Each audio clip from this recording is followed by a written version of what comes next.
this one's a hard one for me, guys. I'm a Carolina Panthers fan, been a fan for a long time. I was really hoping the direction was finally moving in the right place. You know what? I talked a lot of smack on Twitter.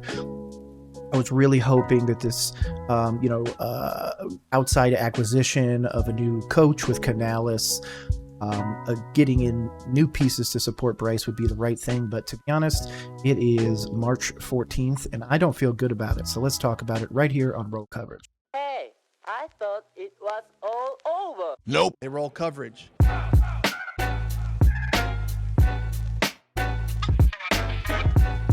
Okay, now as we jump back into it, we're obviously talking about all the moves that have happened. A lot of people have been, trying to be keyboard warriors out there and saying, oh man, you've been in a coma, you haven't seen what we're doing, we're making these big moves. Okay, let's jump over and look at some of those moves. Now, mind you, one of the things that I'm going to do over the course of this is we're going to be jumping around, going to a bunch of different places, okay? This is going to be the Panthers website with all of our official transactions. This one right here was fine. Non-exclusive franchise tag. I understood it. Let people bid for him. If you're not going to give me the picks, then he stays with us. We pay him a bunch of money. We have Brant Tillis who can make crazy deals happen. Sounds great. Okay. I'll actually pull this over here to make it easy.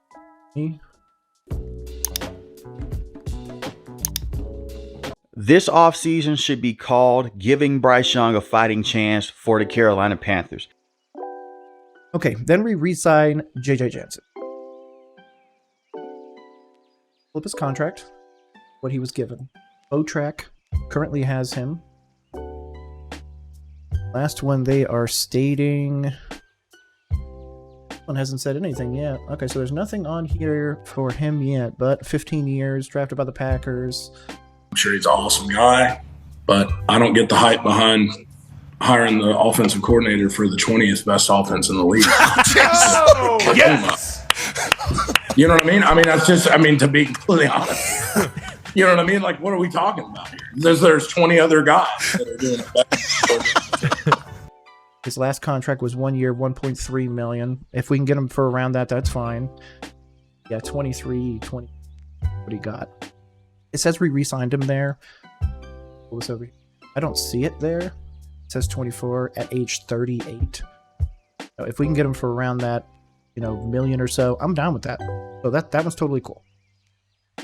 This one blows my mind, and I don't care. I'll make sure to clip this because I want the Twitter trolls to come. Why do I care about Ihmir Smith-Marsette? And I don't mean that in a personal way. Why do so many people be like, he has to be on this team? He's got to be here, God. You know what? He's going to break out soon, okay? I'm going to look something up. I do acknowledge that Ihmir Smith-Marsette is a great returner. Sure, if we want to bring him back to be a returner, that's fine. But if that's the case in that wide receiver thing right there, then he's never going to be more than that. Because, pull up these stats here. Okay, Ihmir. Wow, man, you got like 182 yards. Oh, I'm sorry, that's your career. 14 catches, 182 yards, 2 touchdowns for your career. You were also on, I'm pretty sure you were on the Chiefs. You've been on our team now. I don't think you've been anywhere else. I think it's just... let's also see how long...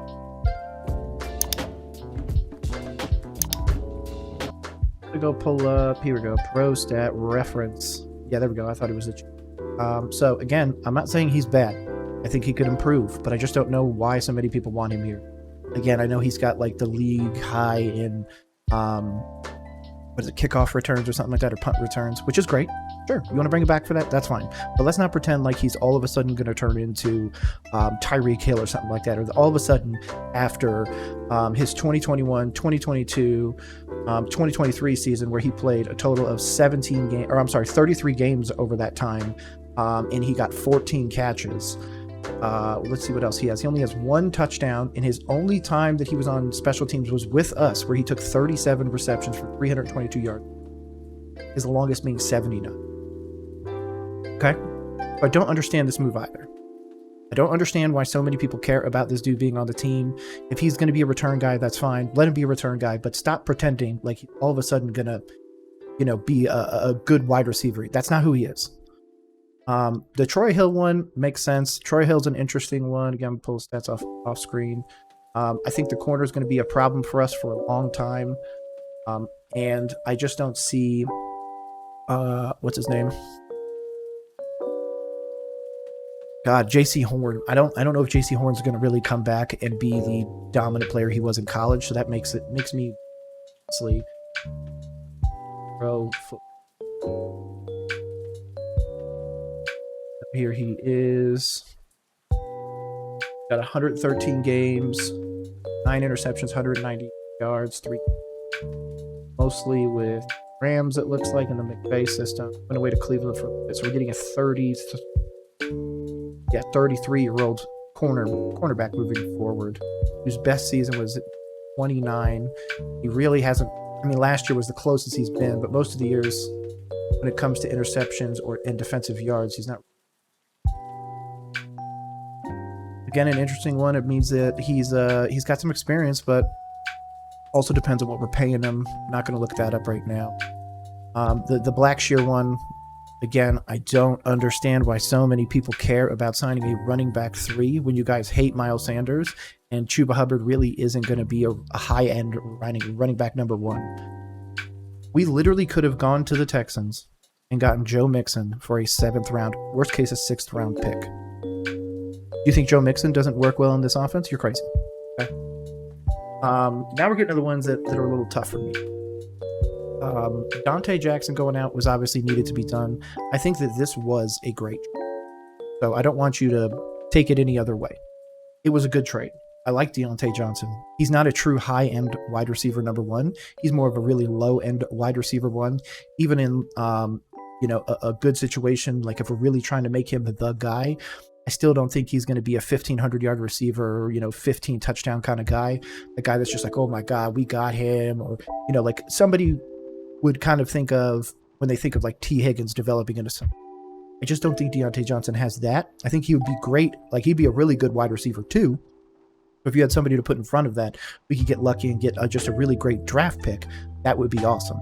Obviously, I know the swaps and everything help us out a little bit.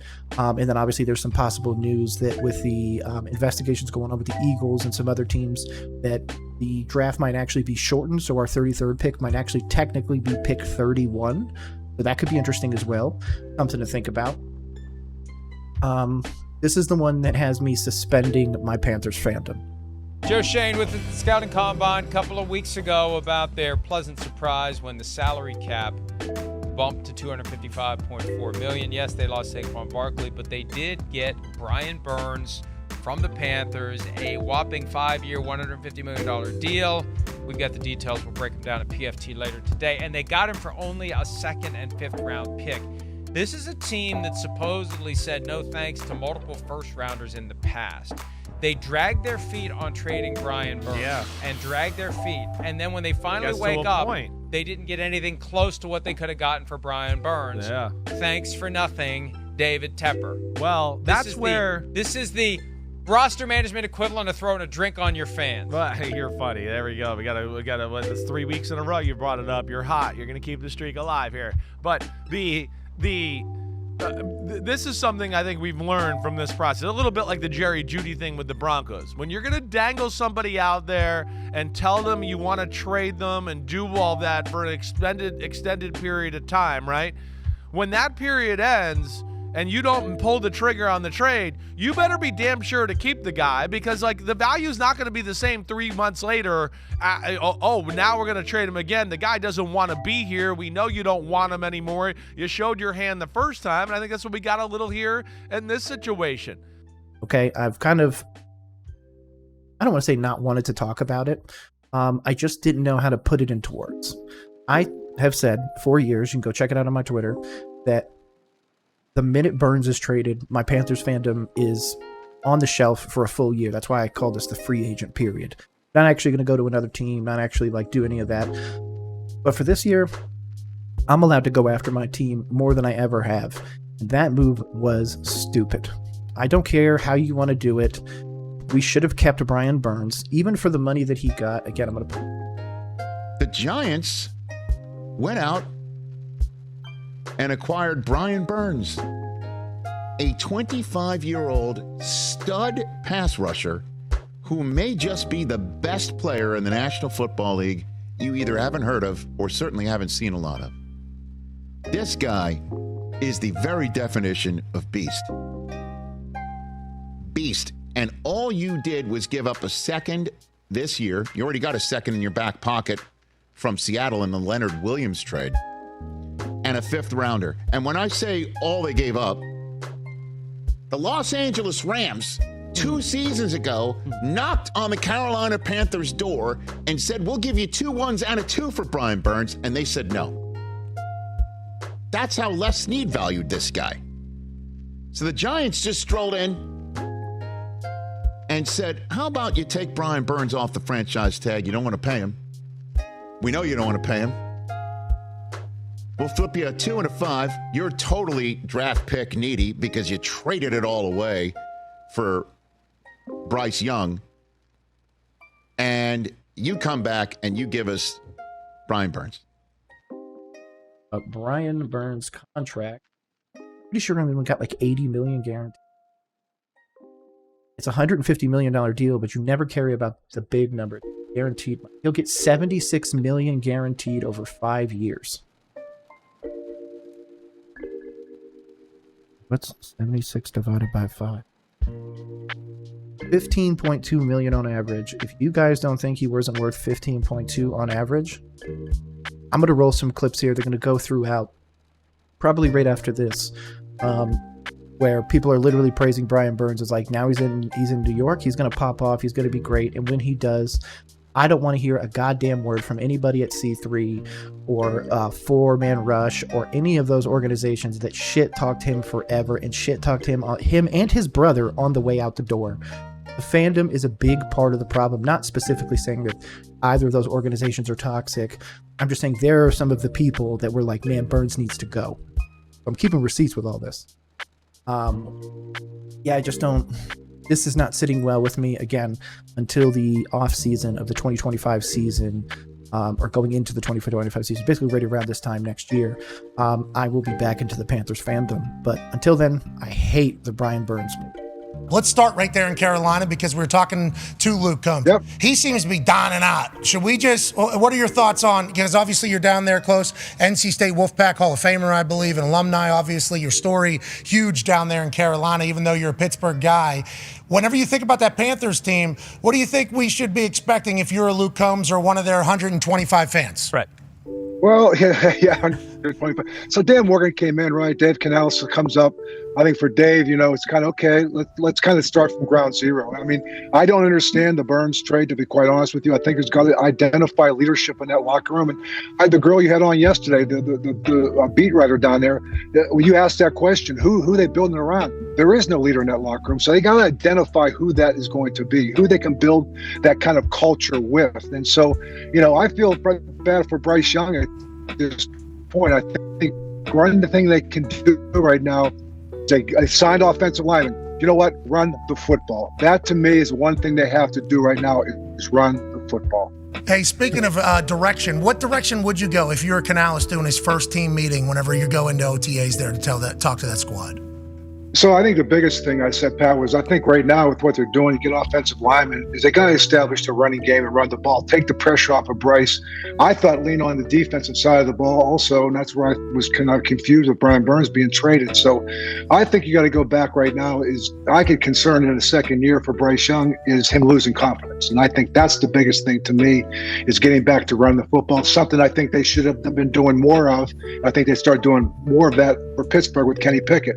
For young quarterbacks, a guy like C.J. Stroud comes along, he was able to process information and adjust to the speed of the game very quickly. But that's all. He's the exception, not the rule. What the hell is the Carolina Panthers doing, trading a 26, 27-year-old pass rusher, and you not even get a first-round pick? Hey, listen. What the hell is going on down there? Yeah, that's been the topic of conversation on our show the last 2 days. We have not expected to be a Carolina Panthers show at all. No. But they've seemingly been the gift that doesn't stop giving whenever it comes to what the fuck is going on in Carolina. But we have to give the new building a chance, right? I think we have to give the new building a chance. Although the Christian McCaffrey deal feels the same way as this Burns deal feels to a lot of different Carolina Panthers fans. We heard Luke Combs and everything like that. Morgan's got a vision, we assume. Canales got a vision, we assume. But boy, they had like 150 people at their last home game. That place needs a heat right now. You know what I mean? Yeah. Yeah. Yes, I do know what you mean. And, man, I hope they get it together, man. But they got to protect the quarterback, which they invested like $1 trillion into guards, which, by the way, as a former lineman, I am so happy that these guys are getting paid. Can we get a couple claps for that for the offensive linemen? Absolutely. Yes, hey, absolutely. Let's go. Big fat guys getting money. You're damn right. Now this is the one that I'm not the biggest fan of. Okay? Reason why I'm not the biggest fan of it is because everybody said that we couldn't pay Brian Burns because $30 million is too much. Yet we just found out he was only guaranteed $15.2 a year on average. Okay, so right there we lost. And again, we also have Brant Tillis, which if you haven't watched my Who is Brant Tillis video, I literally shouted it out when he got hired that he would be able to make money work in a different way that other people's couldn't. And we ignore that when it comes to Brian Burns. Get the hell out of here. Robert Hunt's deal. He's the one that got $100 million. Yep. 5 years, $100 million contract, $44 million guaranteed. Obviously, we're wanting to bolster the internal part of the lineup. Hunt is only 27, second-round draft pick. I just don't know. Here you go. At an average of $20 million per year, Hunt's deal places him right near the the top of the market, tied with Colts Quinnen Williams and the Falcons Chris Lindstrom. This is on, just in case you want to find the article, it's done by Eric Edholm. I just read from Miami. He's only getting 4 at an average of $20 million. So $20 million is quite a bit for an offensive lineman, especially a 27-year-old. I know obviously they could play till they're 34, 35 at a pretty high level, but it just concerns me. God, I keep close. Also, how's everybody doing, man? I haven't put out a video in a minute. It's been a little crazy. Dealing with some stuff with my wife, which, just in case you guys don't know, my wife is dealing with a incurable disease. So obviously we appreciate everybody reaching out that has. But yeah, sometimes you just need to take some time off to handle that and just kind of get it going. Pulling up Damian Lewis's Seattle Seahawks. 6'2", 327 from Biloxi, Mississippi. He is only 26th.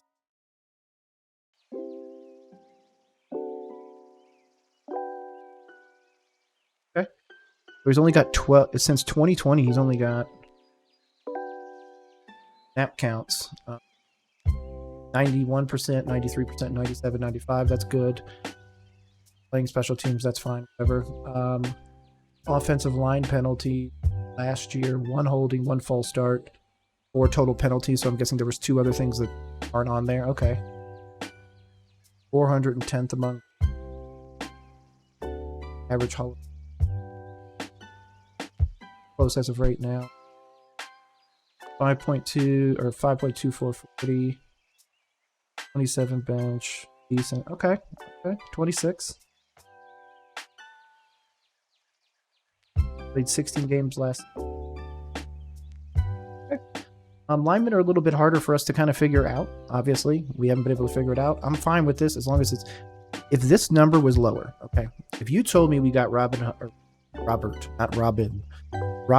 Hunt at a total of a $12 million cap hit, I'm fine with that.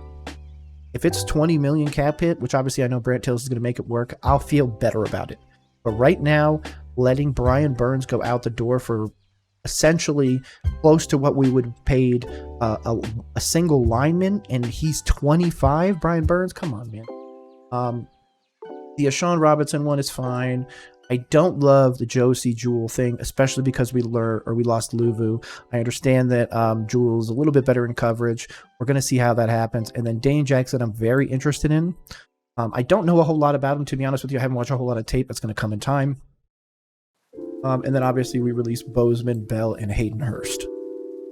So those are the basic moves we made. I'm going to move this back over here. And I'm going to tell you why I don't love it. I don't love it because we lost our best linebacker in Brian Burns. We got back Jose Jewell, which is fine. I don't know if he's going to be Brian Burns. I doubt it because no one's ever talked about him like that. And people are literally praising the Giants for going and getting Brian Burns. Nobody's out here praising the Panthers for getting Josie Jewell. I'm sorry, I'm going to keep messing that up. The picks are fine. The 39th, the second rounder's fine.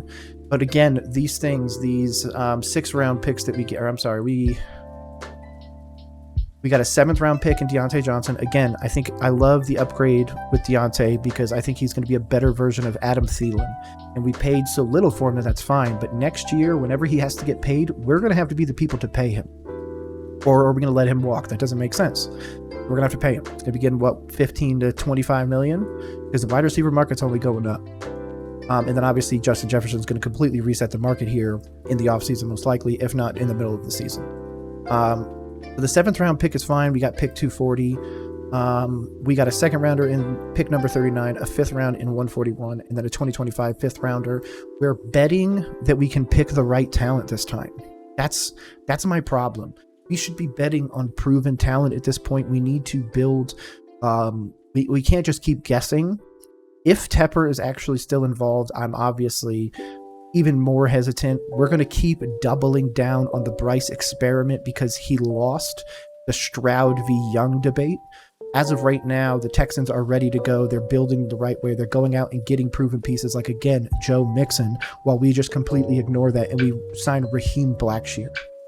You know, when teams are going out here and trying to get Calvin Ridley, yes, he got some pretty high money, but instead of that, we're going to retain Amir Smith-Marset that Twitter, seems to just absolutely love because he interacts with them. That's it. I really, really appreciate what he does on special teams, but for an entire fan base to be like, man, we absolutely need him here. He's our go-to. We have him. We can do that. Like, come on, man. I'm not saying people literally called him the end-all be-all, but you could obviously see the huge slide towards his side anytime he posted on Twitter because everybody just wanted that engagement with him and everything like that. So it was engagement farming. That's all it was. But yeah, I just don't understand that one. And I don't understand the Blackshear. The Jay Jansen one is fine as long as the number's fine. I love how we got Deontay Johnson. I love the terms at which we got him. It's just, are we really going to pay him next year? And if so, what's that number? Because you also have to remember, we are sitting a quarterback back there that we're investing a lot in the offensive line. We've gutted our best defensive player we've had in a while in the hopes that our offense will finally pick it up after our number 1 pick quarterback played every game, but I believe it was one where Andy Dalton threw for 300 plus yards in that offense, no problem. But yeah, Bryce just couldn't get it done. Everyone told me he was a supercomputer. Everyone told me that he's going to go out there and he's just going to be able to see it. And he's going to be able to deliver that ball perfectly. He had great interviews. Man, he's so smart, that S2 score. If you haven't checked out that video where I tore him apart there, go check that one out. I think Bryce is one of those guys that was absolutely groomed to go into the combine, go into those meetings and crush it. But if he can actually put it down on the field, is going to be something completely separate. I do not believe in Bryce Young moving forwards. He needs to prove it to me. Because in his first year, again, as the number 1 pick, what's his stats? Bryce Young stats. I'm going to pull it up right here. Breakdown. Oh, wow. 59.8 completion percentage. 2,877 yards, 11 touchdowns, 10 picks. That's garbage. I don't care what anybody has to say. You can't tell me those numbers are worthy of a number 1 pick. Period. So I'm not going to sit here and pretend like I'm supporting Bryce Young 1,000% through this. I think that we will know at the end of this year if Bryce Young is it. And I'm going to be there. If we end up with another 5, or maybe, hey, man, we get lucky. We get so lucky as Carolina Panthers fans to have a 6-win season. Everyone's going to be like, Dave Canales is him. Bryce Young is him. Where are the haters? Where is everybody at? You won 6 games. Unless Dave Canales comes in here and we win 8-10 games, I don't want to hear a goddamn thing from anybody. Because again, the thing that I've consistently said is I want this coach to be treated the same way we treated the last coach. I again will reiterate for the 3 millionth time, since people apparently can talk but can't listen or read. I do not think that Frank Reich was the right person because the owner basically initiated the hit from the beginning. We should have fired absolutely everybody when Rule was gone, including Tabor, Campen, Scott Fitterer, and everybody, and attempted to retool then. And the fact that everyone thinks that the Frank hiring didn't affect stuff is crazy, because we saw that a lot of people that we thought would actually come and interview with for us and actually try and take the job didn't even want to. I'm sorry, where's Ben Johnson, guys? Ben Johnson is absolutely coming here, man. No, it's going to be Mike McDonald. No, man, it's going to be Eric Bieniemy. Hey, man, I wanted all 3 of those guys at one point. But then I put out a video about Dave Canales. A month and a half later, we have Dave Canales. Not saying I had anything to do with it, because I, again, agree with what Luke Combs said. Why are we hiring the 20th best guy? Simple. And also, why are you picking a quarterback based off of an S2 score? Why are you making the decision to get rid of a 25-year-old pass rusher in favor of what? A 29-year-old pass rusher in Jadeveon Clowney? A 25-year-old one in Chase Young that has a history of being off script? So much so that he's been cut, or he's been brought to 2 separate teams and neither team re-signed him? I mean, the Robert Hunt one, the Jose Jewell thing, the Damian Lewis, the Ashawn Robinson, they're all things to try and cope to fix the problems that we made. We made the situation that we are in here in Carolina. And I don't want to say we as the fan base, I mean the organization as a whole. Mainly David Allen Tepper, who I will continue to say is the cause and root of the problem in Carolina. He needs to absolutely distance himself. I don't care if he has to sign a formal decree that can be enforceable or whatever to keep him away from the facility and away from decisions, but he needs to stay far away from it. This Bryce trade will come to bite us for years to come. That is why, as of right now, do not believe in him.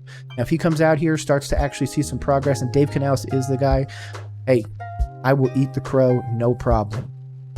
I just don't see that happening, and I'm going to stay on the side of what I believe.